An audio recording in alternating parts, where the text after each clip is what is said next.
the observation, we did a whole street tree species in the document.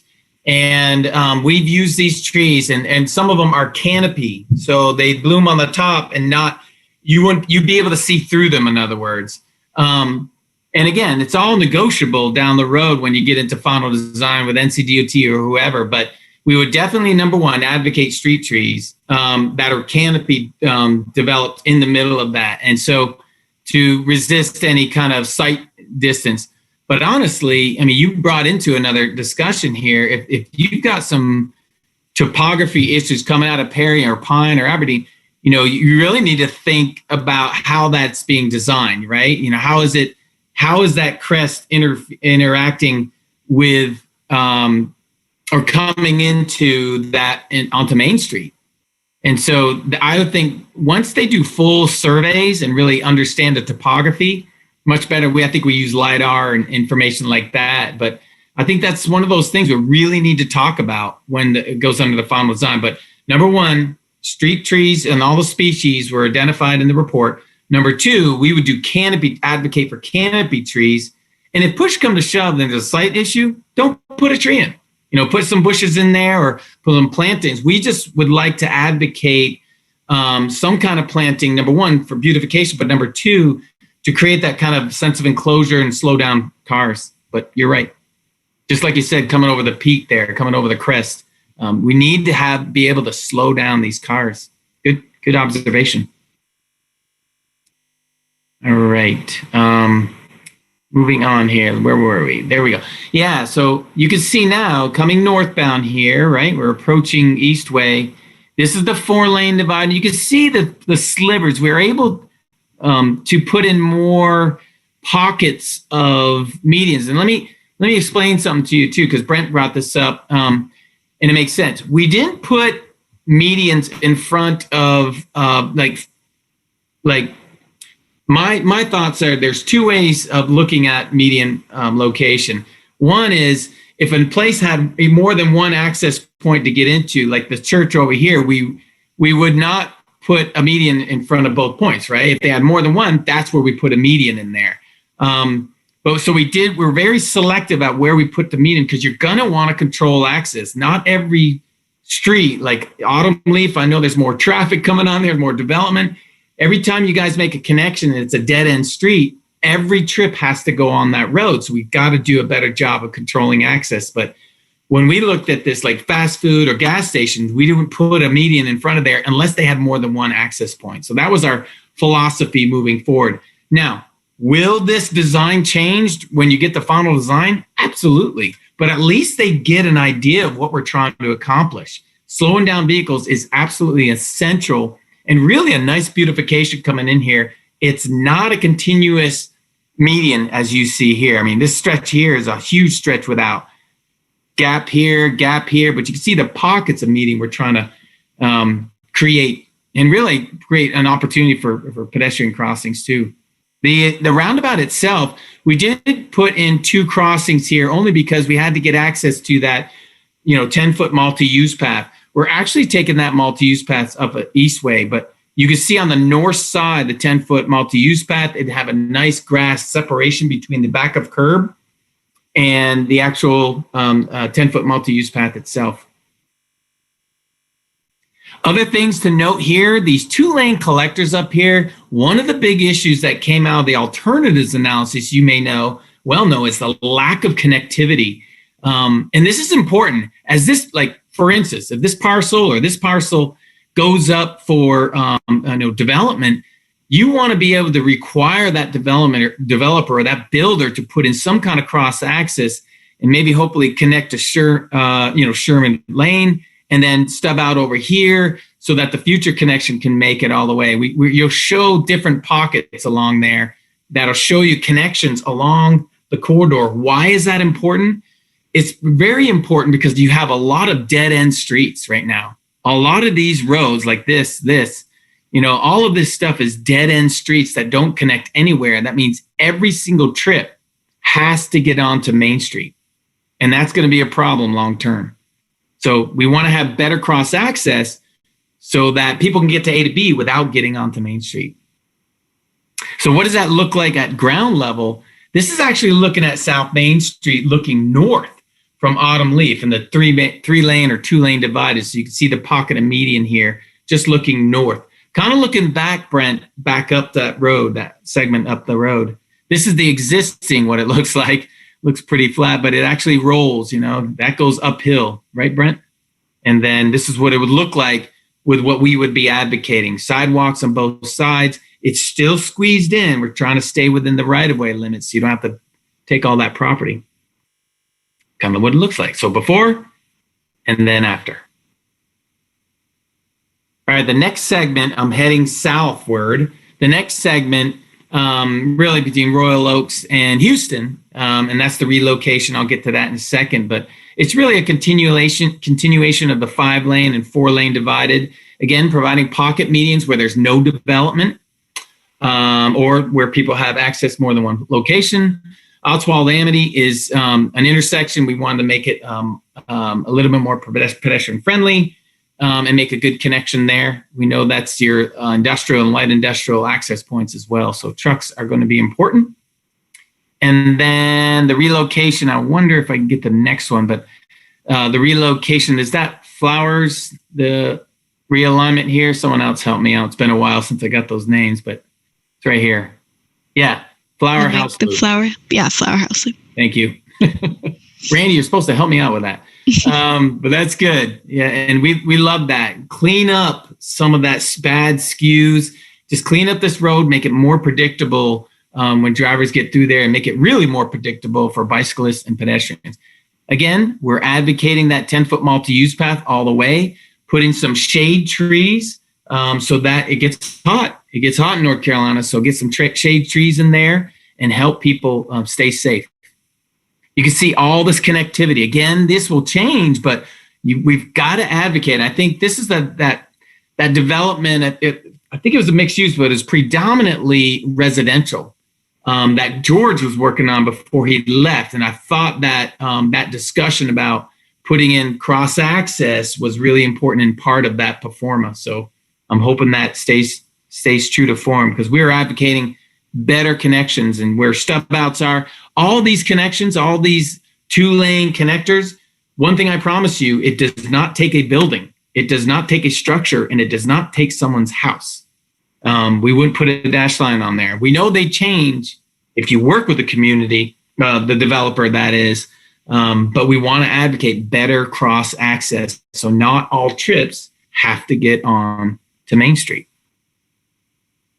All right, what does that look like? This is actually Main Street looking south from Oswald Amity, looking south towards, kind of towards the interchange, if you will. So you can see the multi-use path on the right side here. This is the before. It looks a lot different out there, but you do have some good right-of-way out there, good footprint to do something different. We would advocate, 4-lane divided, clean it up nicely with some curb and gutter, pocket medians in there, pedestrian level lighting, and a multi-use path that's separate out there.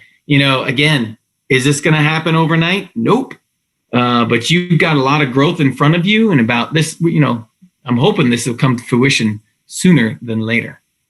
And our urban designers did a good job of the placemaking, kind of celebrating the community a little bit, right? Welcome to Troutman. Come here, spend money, slow down, eat some food, and enjoy life.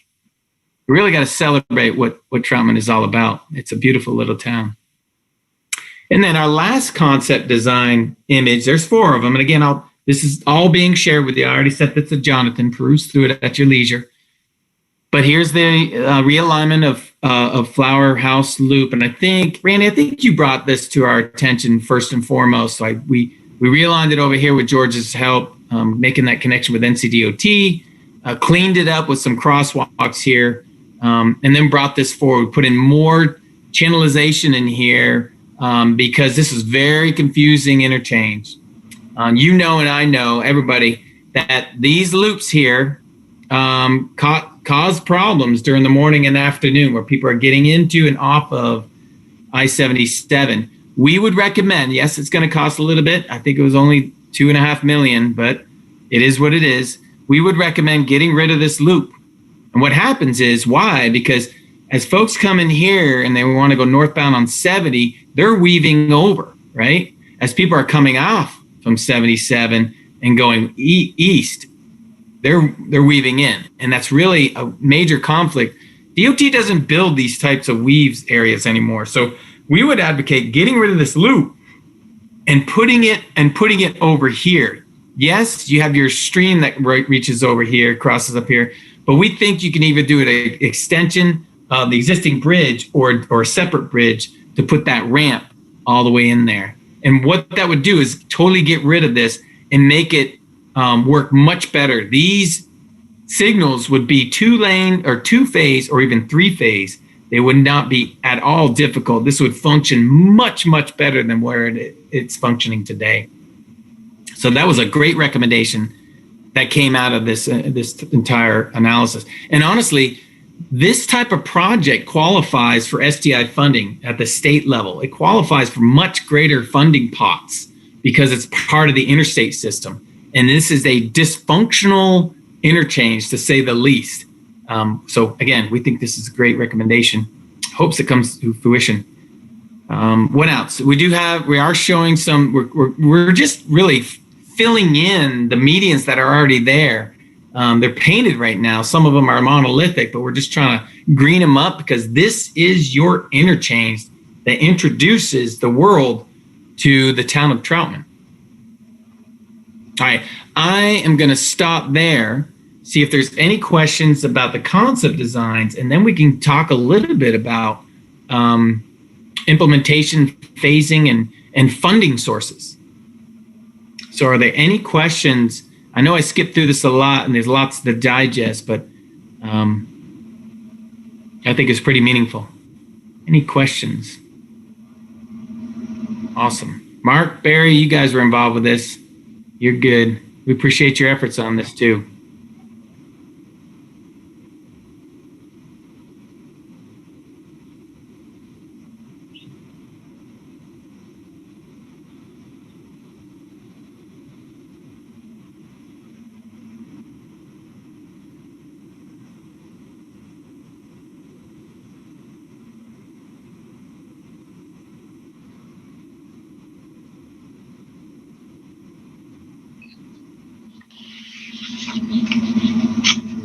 Thanks, Jonathan.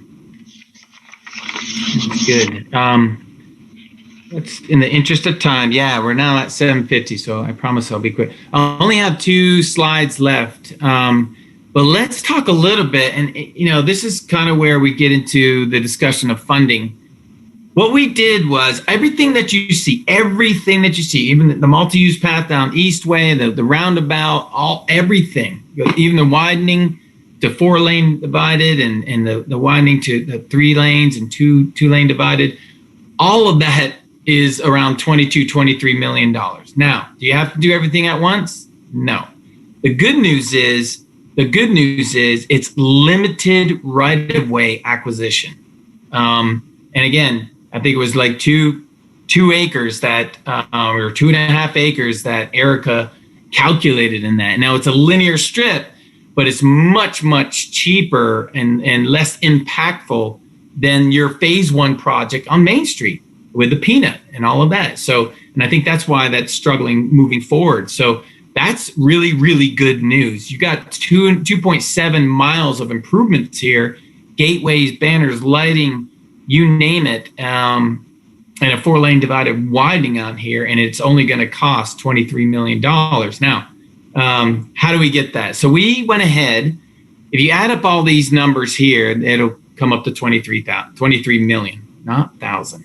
Karen, you're supposed to correct me when I miscue the numbers. All kidding aside, yeah, exactly. So a couple things. We did do some policy and regulatory recommendations as well. We would like to advocate the development of a gateway overlay district into the unified, your UDO, guide development along Main Street. I think that's going to be really, really important. Setback requirements, cross-access connectivity. Really got to ask the development community to do a better job of connecting some of the developments, especially if they're complementary uses, like a fast food or a gas station or a mixed use and adjacent to a residential single family or multifamily. We've got to be able to connect better to protect this corridor. And then there's a number of projects. So each one of them, we broke them out. You can chop it up. Because you're retrofitting an existing road, you don't have to pay for everything at once. And so what we would recommend is as you go along here, there's certain things that you probably want to do first. I would recommend that you do the roundabout first. And the reason I say that is it's a great traffic calming, doesn't take any additional right-of-ways, and it's a good introduction to your community. And it's a standalone. And why do I say that? Because there's a lot of different funding pots, and I'll get into that in a little bit, that'll pay for that because of the safety implications and then the congestion issues that you're dealing with. We did break out $900,000. We bought out for the Gateway Park with a train depot that we would relocate there. That's just a funding there. 10-foot multi-use path along Eastway Drive. We did that funding, and it's basically $860,000. That's almost a mile of greenway there. And then the ramp modifications. We have a call out for that on the interchange, and that's important. But these are the main big ticket items down here. Your segment 1 is basically from Weinkauf to Eastway Drive, and that's $3.5 million basically. Segment 2 is Eastway to Oswald Amity, and that's $7.8 million. Again, that segment is widening to 4-lane divided with a multi-use path and the street lining. That's why it costs more. It's also over a mile long. And then the Oswald to Appliance Avenue, that's $7 million. That's almost a mile long as well. We really put a heavy dose of contingency on these cost estimates. We ran quantities for everything. So we have the linear footage of things like curb and gutter and lighting and asphalt and you name it. So everything's quantified. And these are kind of your big ticket items. So let's stop at here. See if there's any questions. Again, you can do different things along the corridor in different phases. And I'm going to get into in a second here potential funding pots and really consider some of the improvements that we're looking at today. But I'm going to stop there. This is, in other words, you can chop this up any way you want it, because it's not like it's a bypass where everything has to be built once, in its entirety. You can do intersection improvements. You can call out the roundabout. You can just do the multi-use path. You can do a small segment of the corridor. You could do the interchange. So there's a number of things you can chop this up and make it meaningful. All right. As you all know, DOT is struggling a little bit with their funding program. And because of COVID, people are traveling less. That means we're generating less gas tax. We're getting less money back from the feds on our gas tax. They also announced a year and a half ago that they over-programmed the Transportation Improvement Program. That's the project that is funding phase 1 of Main Street, right? So we know that is over-programmed. And a lot of the projects, over 900 projects in the state of North Carolina, were put on hold indefinitely because of this.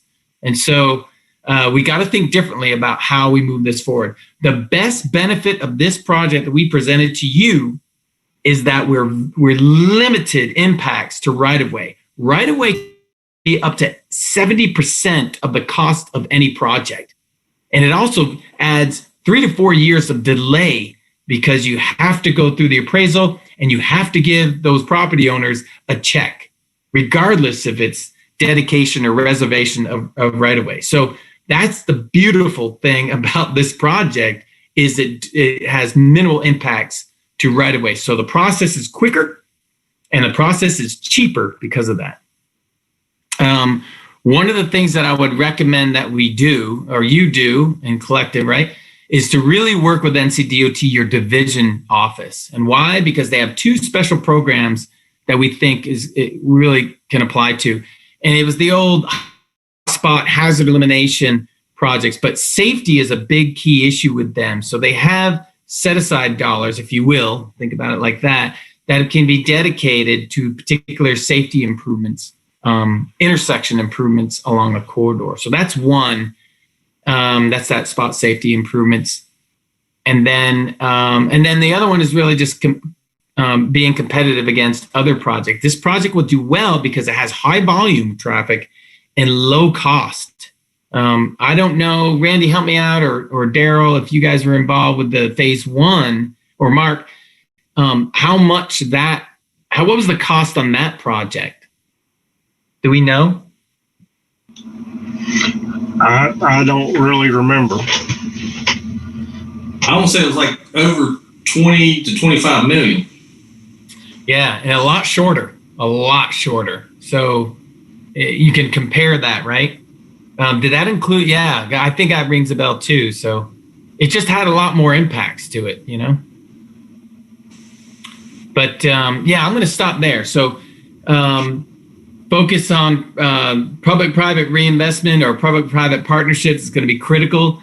Having them pay their fair share with some of the roadway improvements and the multi-use paths and stuff like that, and then the connectivity that we would advocate, absolutely. Work with your division office because, you know, money's coming down from the feds and the state. This project would be pretty competitive.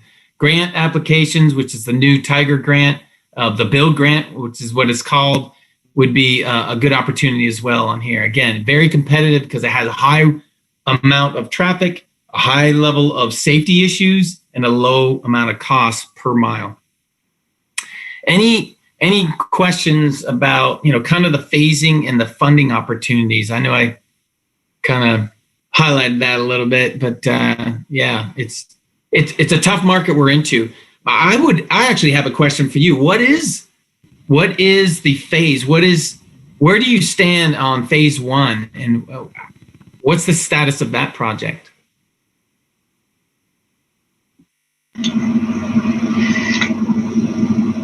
Um,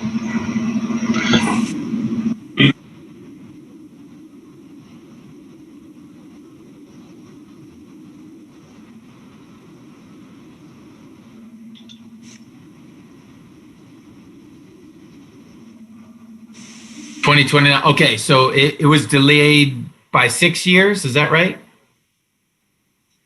Okay. I got you. All right. Now I'll throw it out there. There was one time talk about switching. Does the town feel comfortable with the latest and greatest design of phase one? I don't know if the dealt with the peanut or some of the design issues. I know that was a couple of issues, and then access to some of the roads. Karen, you look like you're chiming in. So I'm confused. I'm looking at my agenda, and it says that we're going to conduct an evaluation. It says we're going to talk about the alternatives to the construction of the Southwest bypass. And what you presented, while I love it, and I think it's all a great idea, I don't see this. I'm not seeing where it ties into what's on the agenda. And you might have to refresh me on. It's a Troutman alternative study. That's what was on the agenda. So I'm trying to figure out what are the alternatives that we're looking at. Yeah, we kind of zipped through that. Jonathan wanted me to focus on the recommendations and skip the process a little bit. That's why I zipped through there. So I kind of zipped through there, Karen. You may not catch that. But a lot of these were created from the committee, were created by staff, were created by the community. This is just one excerpt of that project symposium about, you know, utilizing existing roads, looking at different connectivity, the bypass to the east of I-77, looking at the actual bypass itself. You can see this dashed blue line, and then improving Main Street. And so that was part of the process. This is that map that talks about and I kind of zipped through this, so I apologize, but these are the 6 alternatives. as a part of the Southwest bypass alternative analysis, what I showed was the preferred, remember the preferred access plan, that was the preferred selected project, which is this segment, the purple line here. That was after we analyzed all of these and we did an evaluation matrix. We had you guys vote on criteria about different criteria for each one of these. You know, travel time was one of them. Safety improvements was another one. Did it address congestion? Did it address safety issues? Did it support economic development or redevelopment? And so all of those went through a detailed evaluation matrix, which is kind of qualified and described in the report. But these are your 6 alternatives. Yeah. And so that's where we looked at all these, and the one that rose to the top was the second phase, looking at improving existing Main Street along this corridor. So that was basically it. So I apologize if I went through that too quickly. No, you're fine. That's good. So maybe Jonathan or somebody needs to remind me again, Randy, what is phase 1? Yeah, there it is. This guy right here. Phase 1 is where the Peanut Roundabout is around from it's Old Mountain. Well, it's Barium Loop all the way down to where this starts. It's got the Peanut Roundabout in it. That's phase 1.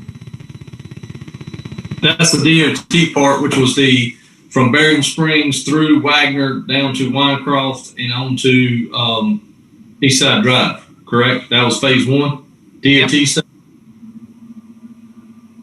Yes. What is the status of that? So I know they're moving ahead. You and Jonathan just marked maybe 2029, but has the town endorsed the latest and greatest design? And I apologize because I haven't even seen it for a year.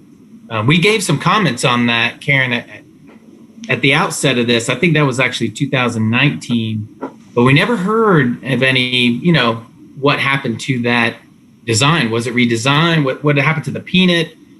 And some of the access points were the critical ones on that one. I don't think they've got back. I've not seen anything. I don't think they've got back. I guess they put it on hold and pushed that further out, I assume. Mark probably knows more how the process works, but When they stopped it, they stopped it. And so whatever they did, they cease and desist, paid the developer or the firm to send me a bill for what you've done, and we'll pick it back up when funds are available. So it probably cease and desist, and what we've got, I think, was getting back and forth with the town and DOT as far as what alternatives they were looking at. I think they were looking like a roundabout at Old Murdoch Road and Main Street, or putting a signal there, or putting a roundabout at Old Mountain Road and Murdoch Road, or making it a signal. And then what type of peanut were they looking for at Wagner? Was it going to be two roundabouts, or was it going to be the peanut? So there was different alternatives, and they were trying to go through the process of which one would be the best benefit cost ratio for those. And I think that part, while they were doing that evaluation, I think that all stopped at that time. Yeah, I think that makes sense. And I think this was part of one of those 900 projects that was on hold, placed on. Okay, thank you.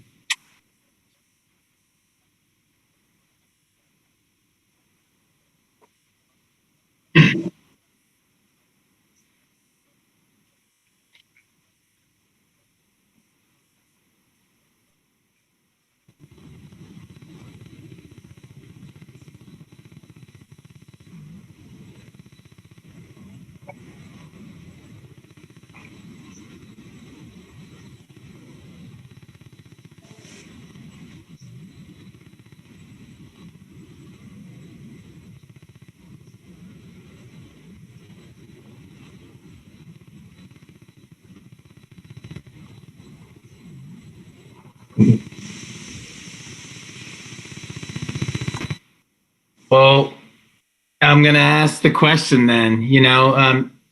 as we look through this, is there an opportunity? Is there a desire? And maybe this is something that you want to, talk amongst yourself or, but if it's going to be that difficult to do anything on that segment, what we'll call phase one, right, Karen?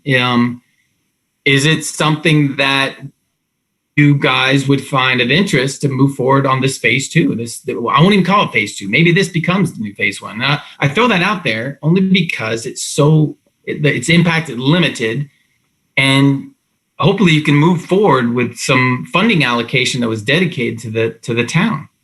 My concern is that, or my thoughts are, I wouldn't want to sit on that money too long, just understanding the dynamic of what's happening at NCDOT. I don't know. It just seems like it might be a palatable project to get through the process if the town wants to support that. Now, I'll be quiet now.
Yeah, so keep in mind, and Jonathan, I apologize, but part of our, John Cook in the district was involved. Division 12 was involved with this.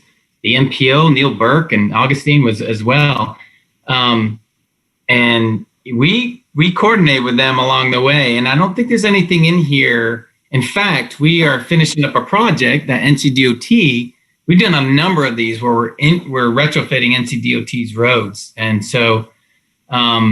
Nothing that we have in here would be, in my professional opinion, I used to work at NCDOT for 8 years. So I don't think anything you're seeing here is going to, go against or have any design limitations or exceptions, which is good because, same lane, width of lanes, the same inscribed circle of the roundabout that we're designing to NCDOT design criteria. So, I think really take a look at what you are comparing, the phase one, phase two. And I think just considering how to move something forward so you do not lose that money is essential. But you're right. I mean, the more collaboration you can get, the better. But they have been involved with this project. And Mr. Mike, keep in mind that if we build it, DOT will match to us. So if we elect to do the roundabout at Eastway as the gateway, which I like a lot, and what your design has come up with, I really think that's a great gateway segment. And you can piecemeal it to what you've got based on our criteria. Then what that does is that allows us as a town to step ahead of DOT and start our phase one and work from, I guess that would be the north to the south, and follow that transgression or that system, which will allow DOT to do their phase one, and then they just tie to us, and then we don't bottleneck them, but we let them know what we're doing, and we set the pace for what we're going to do, and then they set their pace to tie to us, and we move forward. Plus, we still have the opportunity to facilitate or get the money that we need. Yeah, absolutely. Absolutely. I love it. And we're actually finishing up a job. We did the same thing in Roseville, North Carolina. And the MPO, Campo, Capital Area MPO, that Mark, you hit it on the head. And they struggled forever what to do with their main street. Same thing. And we just cleaned it up. And now they got, through the MPO, they secured $8 million worth of LAP funding. That's another funding source. Hopefully, the MPO, MUMPO, which is CARTPO now, if there's an opportunity to leverage that funding as well. But we got $8 million, and now it's going through full design and construction. And that project is only 2 years old. Yep, excellent. And I like that. Let them see that you're trying to move things forward, and you guys are being supportive of it. I think it's essential to get things done. That's good.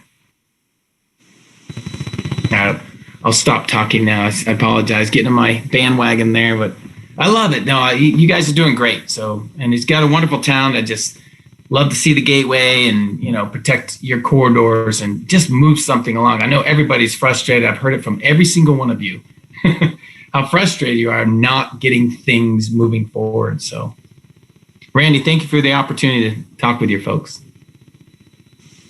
Thank you, Mike. Thanks, Mike. I really do like the plan. I think it's a great idea. And especially we have a lot of growth coming in on that end of the county or that end of the town. So we do need to focus on what that looks like and the traffic and getting that access and those trails down there too. Awesome. Thanks, Karen. Yeah, and special thanks, I think, Randy and Mark and Barry. I've seen you a few times too out there. So yeah, Daryl, thanks for all your efforts and moving forward. Next steps, I think we're going to, get up and with the council. So, Jonathan, is there interest in doing that? Or did you want to talk about next steps?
Okay, do we have any more, you got any questions for Mike, or do we want, what is the consensus? Do we want to adopt this as a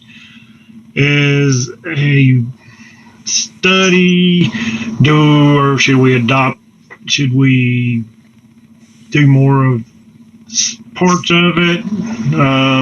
Maybe I'll ask Mike what he recommends on how to go forward. Sure. And I feel like I'm talking too much too, so I apologize. But, you guys have been working on this for now 2 years, it seems now. So make sure you feel comfortable, right? I think we've done a great job of due diligence, being transparent, allowing folks to give good feedback. And honestly, you basically took a very contentious project at the outset and brought it forth. So I think the process speaks for itself. And I think if you haven't known about this project, you're probably, under a rock somewhere. But but with that, very transparent. The community has been very embracing of moving forward and doing something that's meaningful. And I think this is good. I would say I wouldn't adopt it necessarily, let your town board do that. But if you want to endorse it, that kind of makes sense. Something that stood out to me is in the packet that we got on pages 82 and 83. It talks about the general policy recommendations, A through L. And I liked all of them. I particularly like letter H, which restricts trucks along Main Street to delivery only and not through trips. And with anything moving forward, I'd really like to see more of that, especially in light of what's going on the northern end of town, and restricting that truck traffic coming down through Main Street. The only thing that I have a question about is and Mike, you might be able to answer this, letter K, implementing financial incentives program to encourage businesses to relocate. Is that a lot of money? That wasn't broken down on anything. And, what are you talking about when you're talking about financial incentives? Yeah, that's good. I'll take a page. Nothing like a great example. I'm talking about local dollar. Communities like yours thrive when you have local dollars and local businesses. We heard that day one talking with the committee here, with a community. So nothing like a great example. I'd say the town of Apex has done a wonderful job. And they set up a program, Karen, that basically incentivizes, like a tax incentive. If you locate in downtown in this district right here or along this corridor or whatever, we'll give you a modified tax relief, for the first 3 years, and really just to revitalize and incentivize local dollars. I'm not against big franchise boxes, but I don't think you guys envision having a bunch of Olive Gardens and Sheetz store, up and down this corridor. And so, yeah, right. So get it meaningful, and the best meaningful business is someone that lives, works, and plays in your community. It's just been proven, and it's just fantastic. And you have a lot of interest of folks that want to invest in Troutman. So incentivize those to start their business, to help them get through the first phase of their business. It's kind of like an incubator. Okay, thanks. But I liked all of those policy recommendations. Some of those will be in conflict with things we already have. So I'm not sure what we'd want to do right now, or if we want to try to do something with this or tonight, or if we want to maybe have Jonathan put some things together to kind of off of these sheets, or if we just want to do the roadway and maybe the removal. One of the recommendations, the project team encourages Troutman to petition CRTPO to remove this recommendation, the Southwest Bypass, from MPO's long-range transportation plan, and then maybe put this other plan, the other southern portion, or the plan that Mike has presented, the alternative, put that in place, or make a recommendation to do that, or I mean, I don't know where we should go, Mike. Mark, what do you think? I would. My suggestion would be that we would present this to the town council with us saying that we concur with this, and that we would, for further review, and work out the pieces, parts of it that we support. I support this document and what Mike has done and what his team has done for this, with the caveat that we need to tweak it, with some things, like you said, some things that counteract what our UDO has now with what they're suggesting, like no through trucks and that kind of stuff. But we fine tune it to make sure we've got it. But we also strongly recommend that we ask staff to aggressively pursue funding sources for this project.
Is that something that Mr. Mike, you can assist with to help us go through the process to ensure we do it properly and to figure out which segments would be more cost benefit if we do, the roundabout, because it's safety oriented, as well as traffic calming, that would get a higher score than the segment at Ozone Amity or whatever? I mean, can you assist in that?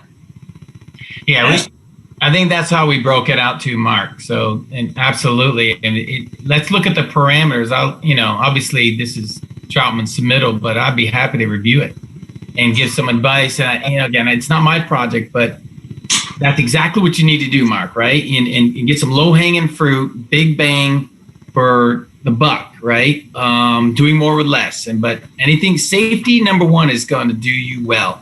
So I would hammer the safety. The next category is congestion relief, and the next one is multimodal. So, yeah, I'd be happy to review whatever you put together. We broke it out into distinctive segments just for that purpose. So, yep, I think it's great.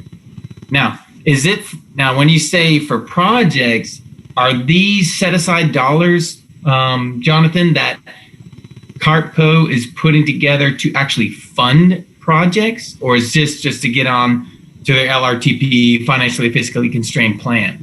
Two different things. Good. Yeah, that'd be awesome. Yeah, you got to. No, this is what Campo did, Capital Area, Raleigh's MPO did for Roseville. They did the same thing for Cary. They did the same thing for Wake Forest. So they put set aside dollars for that. As far as this, and bringing this up, just like any other adopted report or whatever, this is just a guidelines. This is not a Bible. It's not design guidelines, right? And so you may cherry pick anything you want out of this, but you don't have to. You don't have to put it on a pedestal and say this is the gospel. It's a guideline. It's a blueprint. And so with that, get it adopted though. And the reason I say that is if you have it adopted, if you don't have something adopted, then and no one's going to take you serious on this. It has more teeth when you bring it in front of Neil Burke when you say, is this part of an adopted plan? And NCDOT, is this part of adopted plan? I've worked for NCDOT. I've done a lot, and I was the Charlotte MPO coordinator, and I know how it works. So I would highly recommend whatever you do. Again, it's not a Bible. Use it as a guideline, but you got to adopt it. It's called a resolution, right? What's that? It's called a resolution, right? You got to have council resolution. I would get a resolution for adoption. You guys can endorse it, but again, Randy, I'm with you. And Mark knows you don't have to do everything that's in the report. This is a guideline. But if you don't have it adopted, it doesn't have a whole lot of teeth. Just like any other guiding document that you have, like your master plan for your comp plan. You got to have a comp plan for North Carolina. Yep. So I'll leave it at that. You have more teeth when you adopt it. Then you could cherry pick anything you want out of there. But I wouldn't. You'd spend a lot of time kind of cherry picking now. Just cherry pick what you need, and then have your staff kind of put a resolution or a statute or change a UDO or whatever you're going to do for doing certain things.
The interchange evaluation, that's going to take a lot of time because you got to go through the feds and do all that stuff. So you need to start that process now in hopes to get it in 6 to 8 years, correct?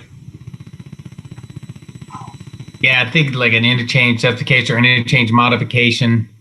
But here it is. I mean, that's just an idea. They know it's a half cloverleaf. No one builds cloverleafs anymore without CDs. So they know it's dysfunctional right now. So, and I understand you don't have an adopted or endorsed transportation plan. You have a comp plan, but you don't have a transportation plan. So what is your guiding document? Is it the comp plan, the chapter that is the transportation plan of the comp plan? Is that what's guiding your roadway recommendations?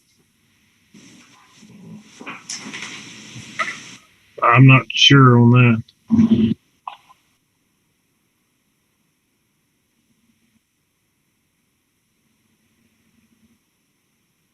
Yep.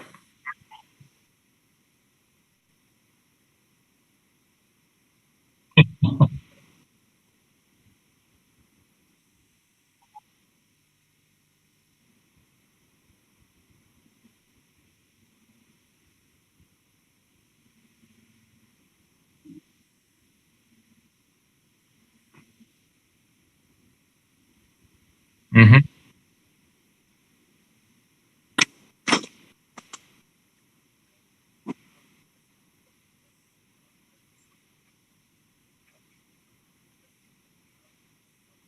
Mm-hmm. Yep. Especially with the development. Randy? The collector streets was second on the, That's right. so it was the next thing on our list. So that's something that needs to work together with this. Is there, I mean, anybody else got any comments or questions? Okay, is there anyone ready to make a recommendation? Go ahead, Mark. Gee, thanks. I would recommend that we take this document in front of town council with our concurrence, and that we actively pursue funding sources so that we can get ahead of NCDOT. Is there a second? I second it. All those in favor, raise your hand. Opposed? Everybody got their hand up, so there's no opposed. All right. On this particular thing, I don't think we have to do a statement on this because it's just a basic recommendation. Do you know, Jonathan?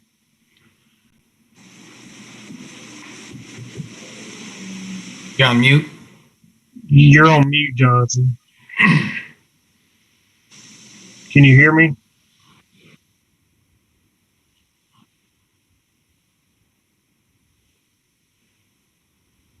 And it's also not a UDO, so it's okay. So we'll leave it at that then.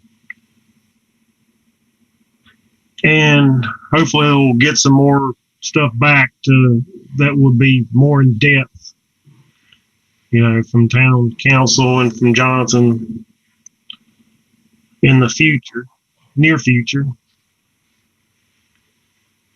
Okay.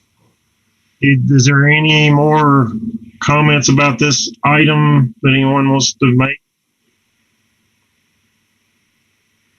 Okay, I'd like to thank you, Mike and Erica, for y'all's help with this, and y'all done a good job. Thank you. Thank you.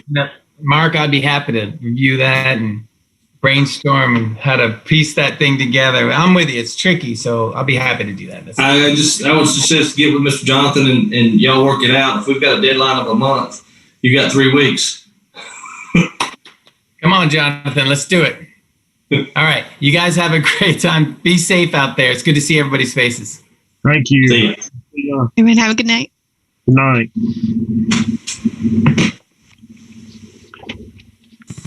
Okay. We now want to discuss temporary use of goats for prescribed grazing activities and hard breeding. I'll turn it back over to Jonathan.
Okay.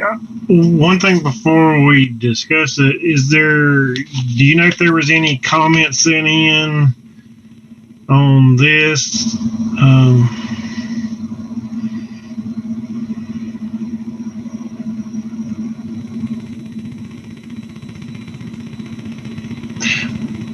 While you're checking on that, I would like to read what Erica Martin had. She had sent she was planning on during a public comment. Here's what she said. Good morning. I had planned to read this during public comment over the past 2 months, but timing has not felt right. I know you all have a lot going on, so I'm just sending this for you to consider when time is appropriate. Erica. Now, this is sent to the mayor and council. Good evening, mayor and council members. My name is Erica Martin. I live at 348 West Avenue, and I have a kudzu problem.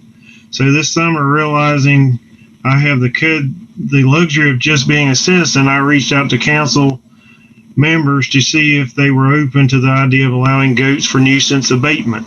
When I originally researched the project, I was surprised to find very few relevant ordinances. Soon after bringing the idea up, the planning director vacated, and so I figured the topic was closed. However, through word of mouth, a newspaper story, and recent planning board meeting, is my understanding that the topic has not been forgotten, and that I would like to express my thanks and appreciation, especially to George Harris, Paul Hinkle, and Sally Williams. Although utilizing goats for vegetative nuisance abatement isn't the norm, upon further research, I discovered that may be because some places simply don't regulate them. In fact, you only have to look as far as our neighbors to the north and south. Both communities defer to the Iredell County Animal Control Ordinances, which means residents have goats, chickens, etc. in the community I work for, and is known for especially high property values. The thing I like about this approach is it simply treats a variety of animals as pets, and in doing so doesn't take away from already limited staff resources and utilize your existing nuisance ordinance should an issue arise. Last time I checked, Troutman allows every resident to have 6 dogs, and I have 0 dogs. Just because you say yes to goats doesn't mean everyone will run out and get a goat. Also, many neighborhoods in Troutman have covenants and restrictions that wouldn't allow goats even if the town said yes. So the potential for goat ownership would be limited to neighborhoods like mine, filled with blue-collar workers.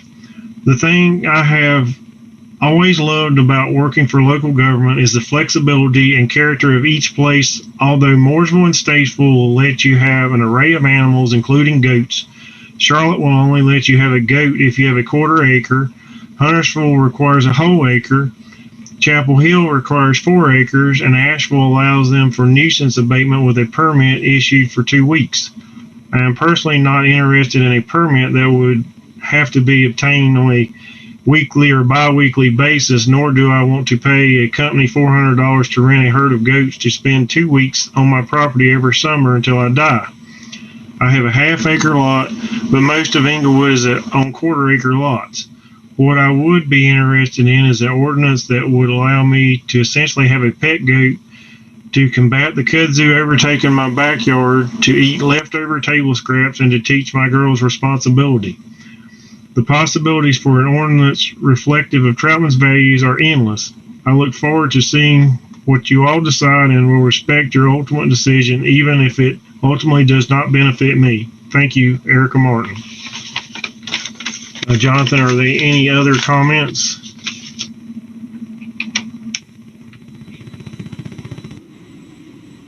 Okay. All right, and now we need to discussion from the council. From the board.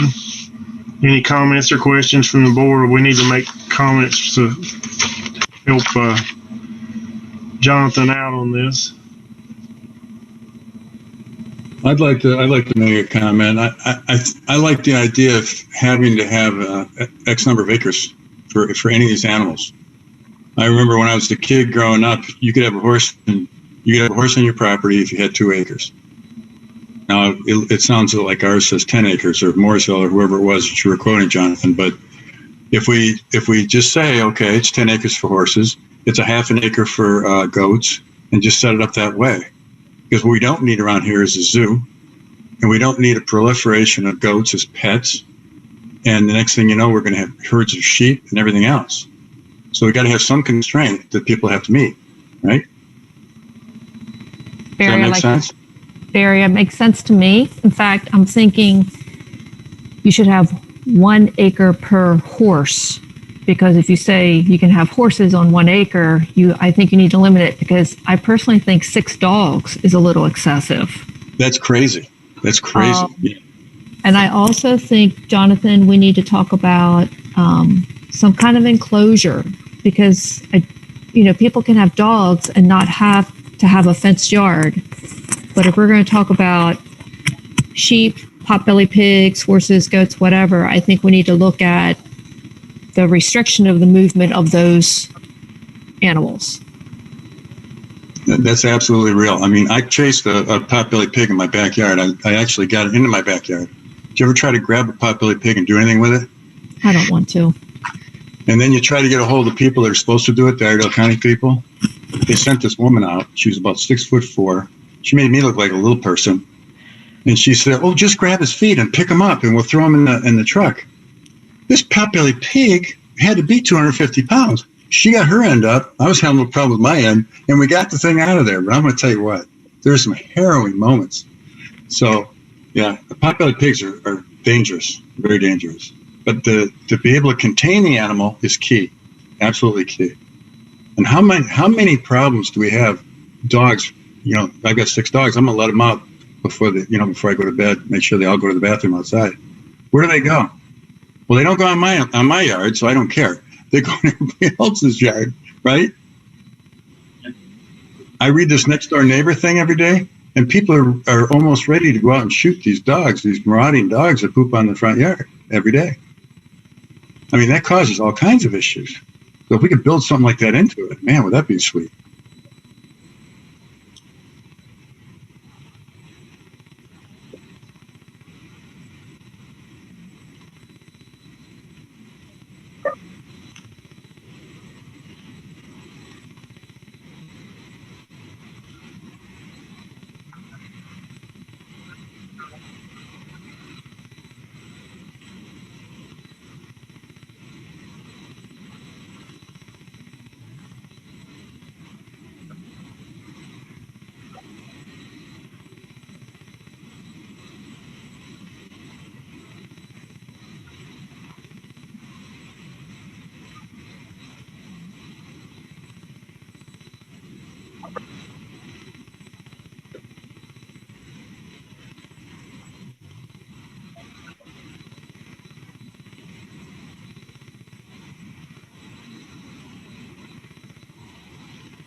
Yeah.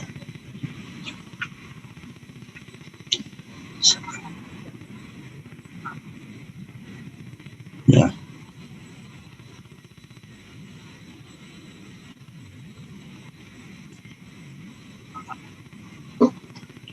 Yeah, 2 acres is reasonable. I mean, I've had horses my whole life, and 2 acres is reasonable. But you got to bring in every bale of hay and every grain of that you give to them.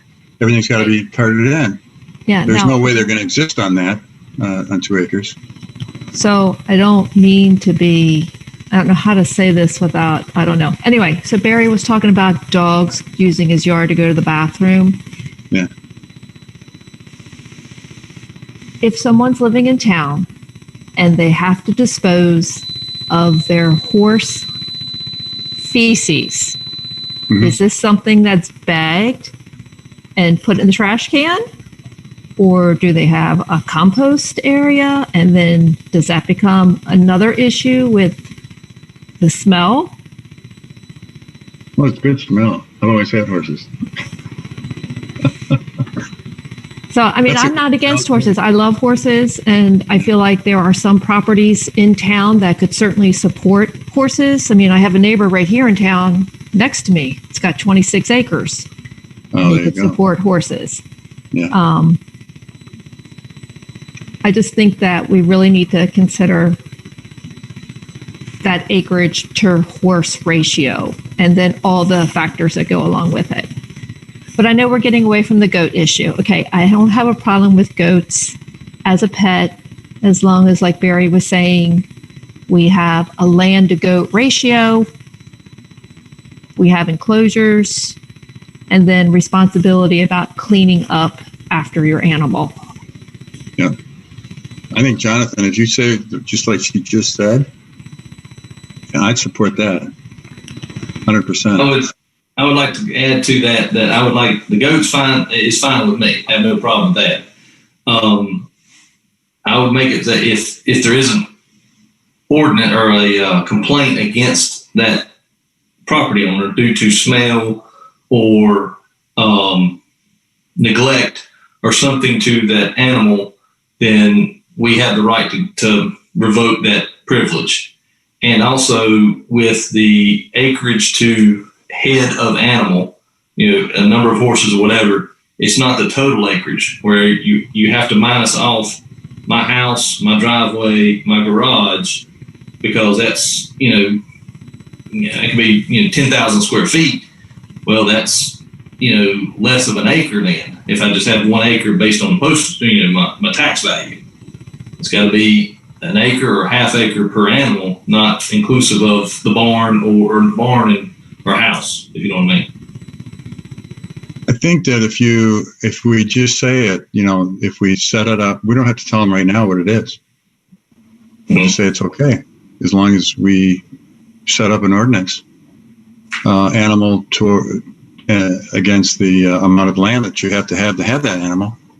I think, and once we get to council to either say yay or nay, then we can go back and we can come up with a list of properties that you have to have, or a property area that you have to have these animals. I mean, got to take one thing at a time, I guess.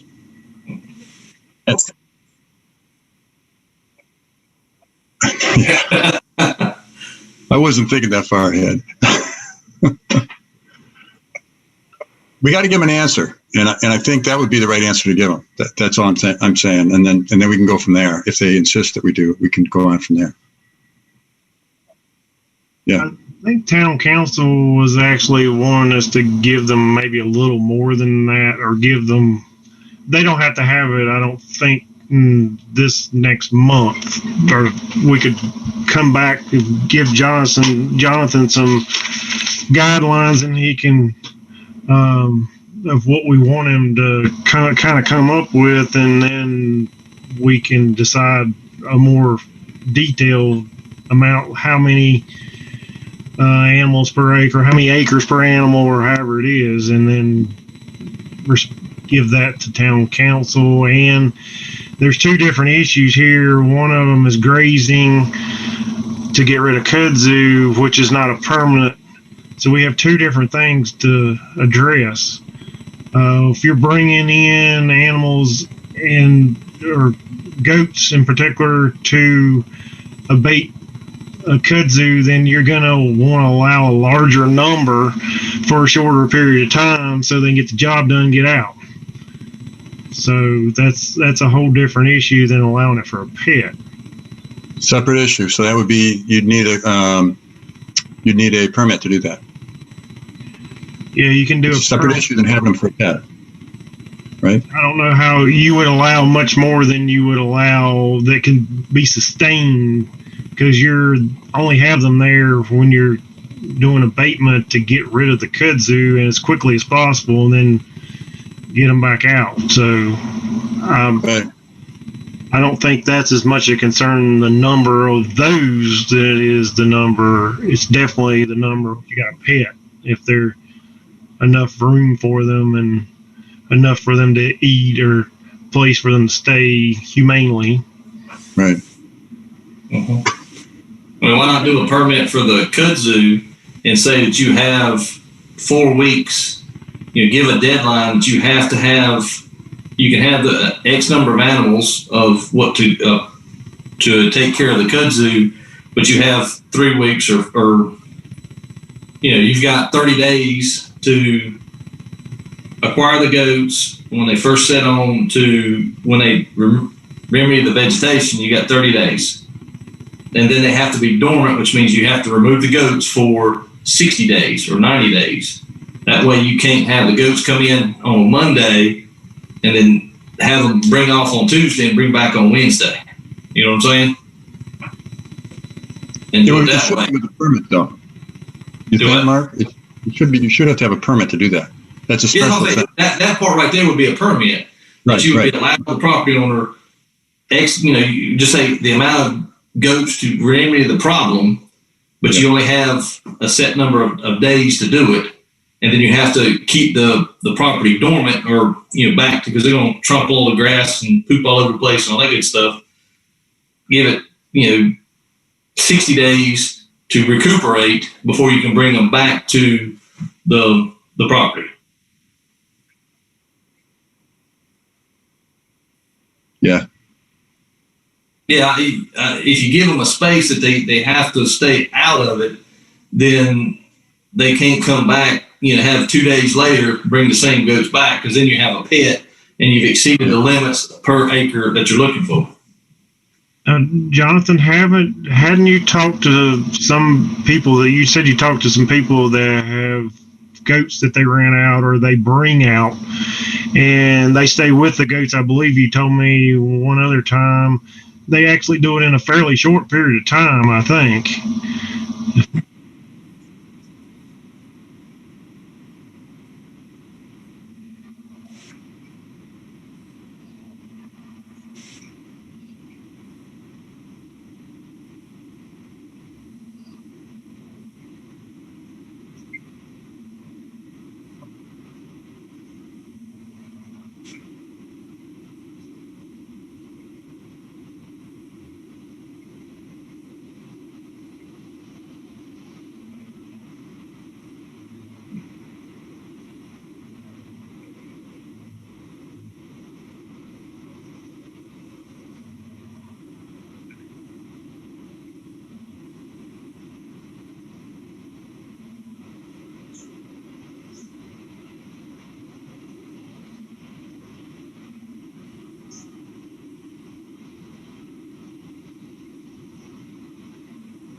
Something else we might want to consider, Jonathan, and I'm just real quickly just looking here on my phone about like the dormancy of kudzu.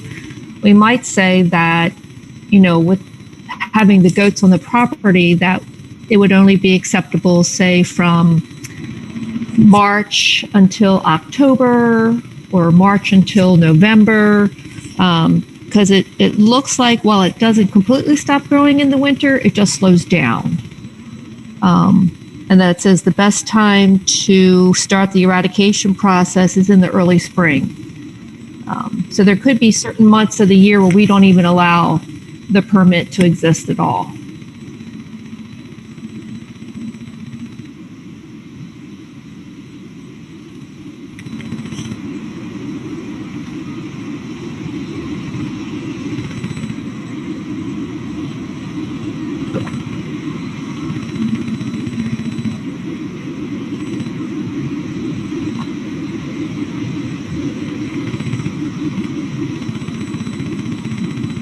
Yeah, I think that would be similar.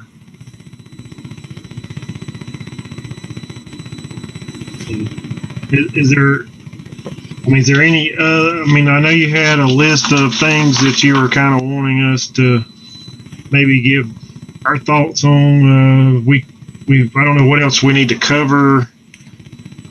You're going to check on acres for goats, acreage. Is there? And you already have with horses.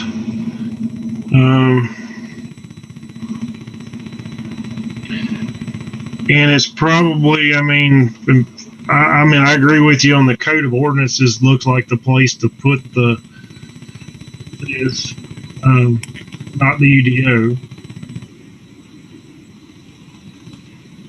I don't know what everybody else we should. What does everybody else think about that? Sounds good. Sounds good. Sounds good. Sounds good. And I know this is going to be another process and that's going to go along, but I'm thinking of other animals down the road. Do we address them individually? For example, if somebody says, okay, I want to bring a mule or I want a cow, I don't think this should be I think we need to address each one of them. We might have a list right now that we work with that is acceptable. And then for the rest of them, just, I don't know, because we could get all kinds of crazy. I want a llama. Yeah. Llamas are good ones. Alpaca. You ever hear of alpaca? Alpacas, yes. You can make a lot of money on those things, and they don't take much space. Mm-hmm. Same thing.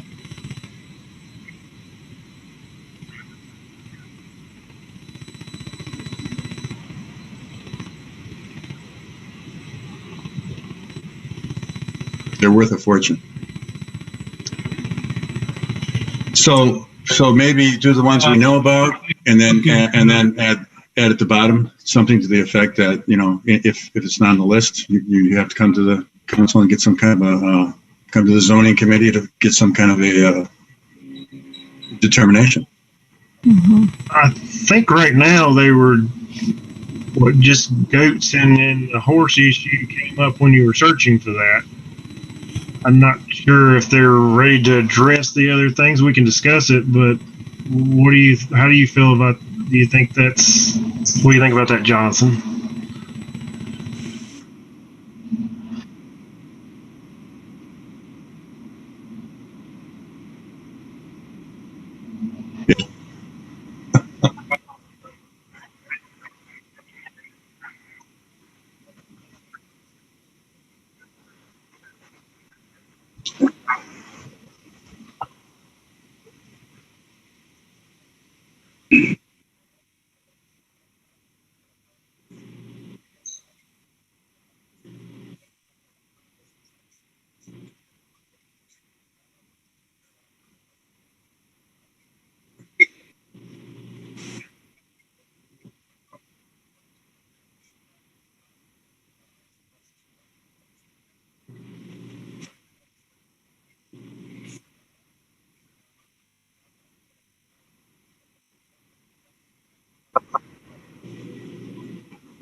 I want to just ask, is it worth taking a look at the Iredell County ordinances that Erica mentioned and see what's in that?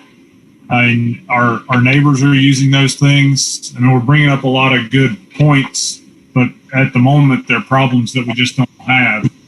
And if we're looking at what our neighbors are doing and what Iredell County already has on the books, there may be a lot to leverage there, and it won't take up resources at town hall that we need for the road and other stuff that I think we're probably understaffed for already.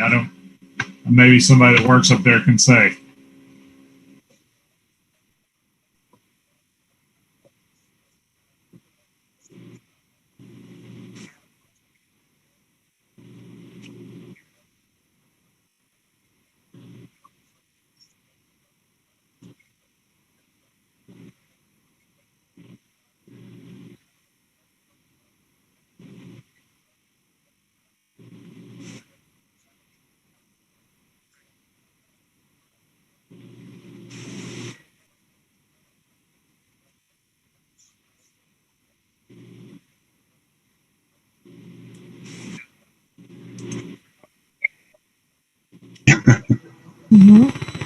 we probably should at least take a look at that and see what the ordinance is.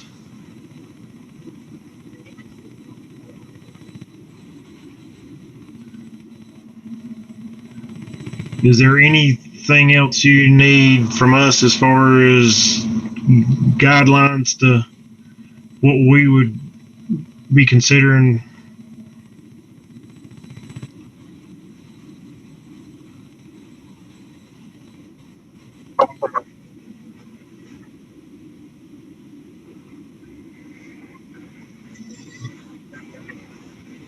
Okay. Jonathan, you mentioned that there were two conflicting guidelines for horses. Did we give you enough to resolve that, or do we need to discuss that more?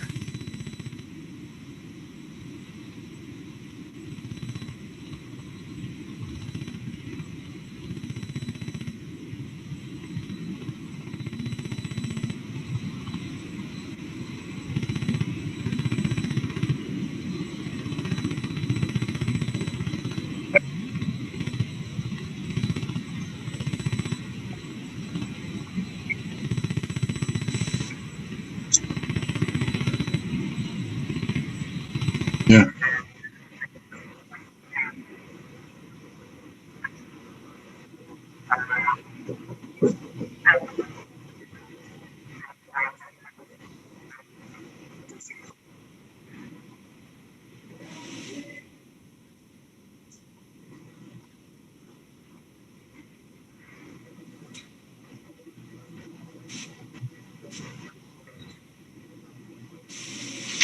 It's a good approach. But it's 2 acres per horse.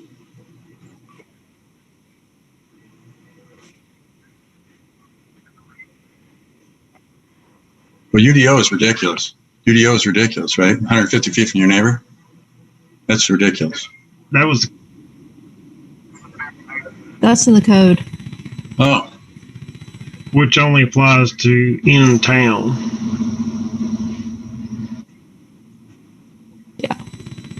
Yeah, I don't think the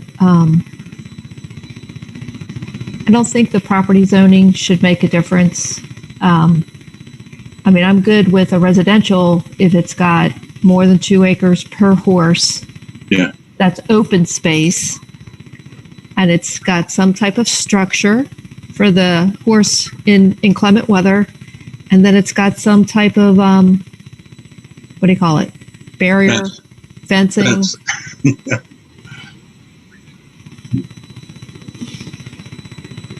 But I'd also leave a caveat that this could be on a case-by-case basis and could be revoked due to negligence or property owner quarrels with the neighbor. Yes. Yeah, or not cleaning up after the animal. And that would be at the discretion of staff to determine that. I hate to put that on you, but that would be an act of us. Yeah. And I do also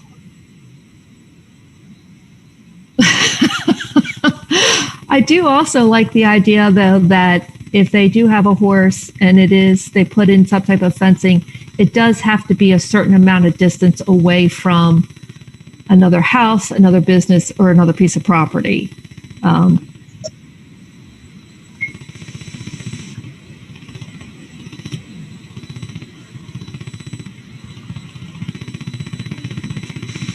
I mean, I think it's all right. It's because I don't want.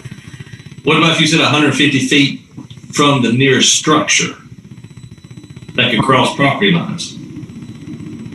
That's good.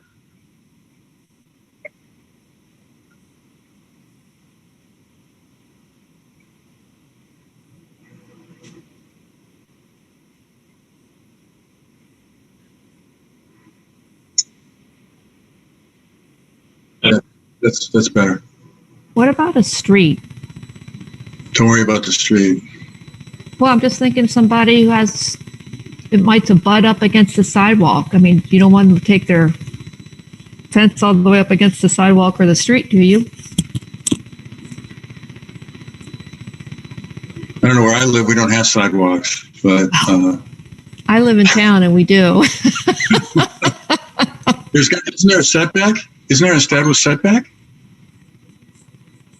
Yes, there's a setback. Yeah, it'd have to be at least 20 feet, I would think, from the sidewalk or something like that. On the front, it has to be so much, and then isn't there an ordinance about having a fence in the front yard? Oh, yeah.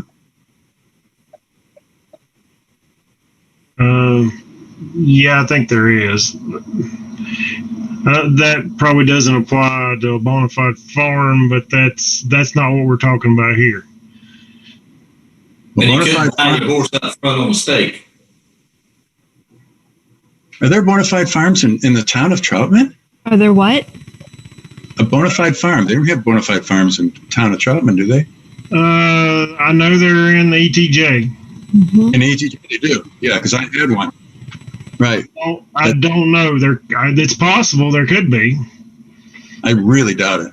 I don't know of any. I don't think it's classified. Well, like I live in town and my next door neighbor has 25 acres, but I don't think it's classified as a farm yet. Oh, okay. There you go. If you got that kind of acreage, you could do it, but you wouldn't be taking it up to your sidewalk anyway. Do you have a sidewalk that goes in front of their house? Not in front of my house, but up the street. Oh, okay.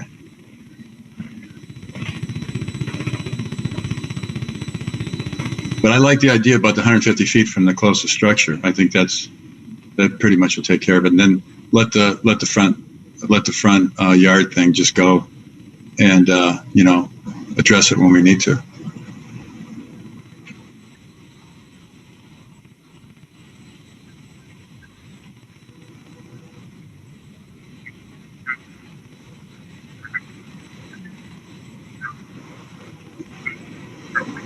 Right. That makes I like sense. that idea. I like it.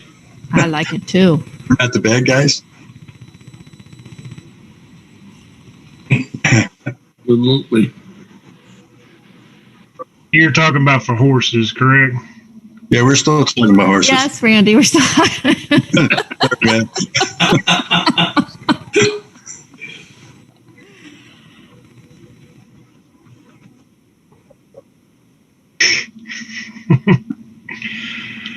Okay. Is there anything else discussion on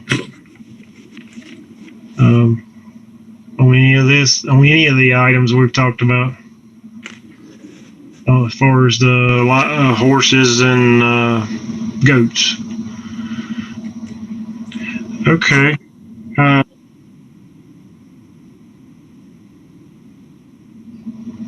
Yeah, and I don't know if I said I'm good with all this. I think I was just letting y'all talk, but I don't have a problem with the goats or horses as long as they're in a space that's required or needed for them. And you also have a nuisance ordinance to take care of problems if there happens to be any. I kind of doubt there will, since Mooresville and Statesville hadn't had any, but you never know. But it is there if we need it, the nuisance sort of thing. Okay. Okay, other business. Okay, item 8, other business status updates. Turn it back over to you, Jonathan.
Thank you, Jonathan.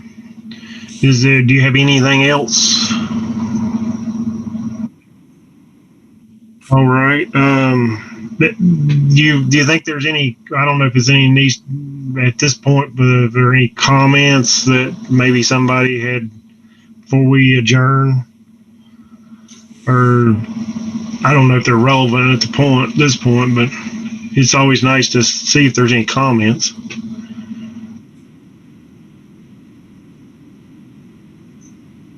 Okay. Okay. This seemed to, I mean, it's went pretty good, I think. Meeting. Especially for me, it's all new to me. I know Karen does this all the time. It's nothing to her, but. You did good, Randy. You did really good.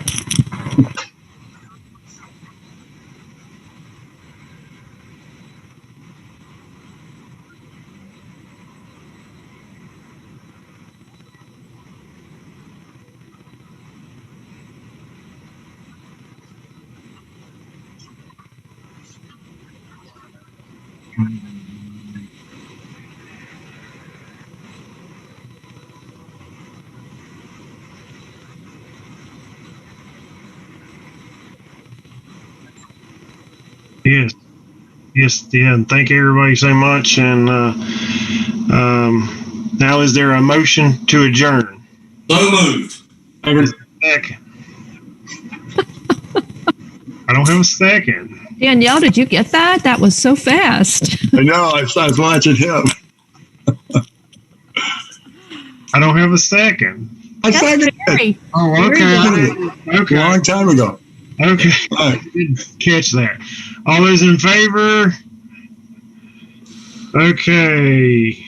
Opposed? Meeting's adjourned. Okay. have a good night, everybody. You too. Bye. Bye-bye. Bye.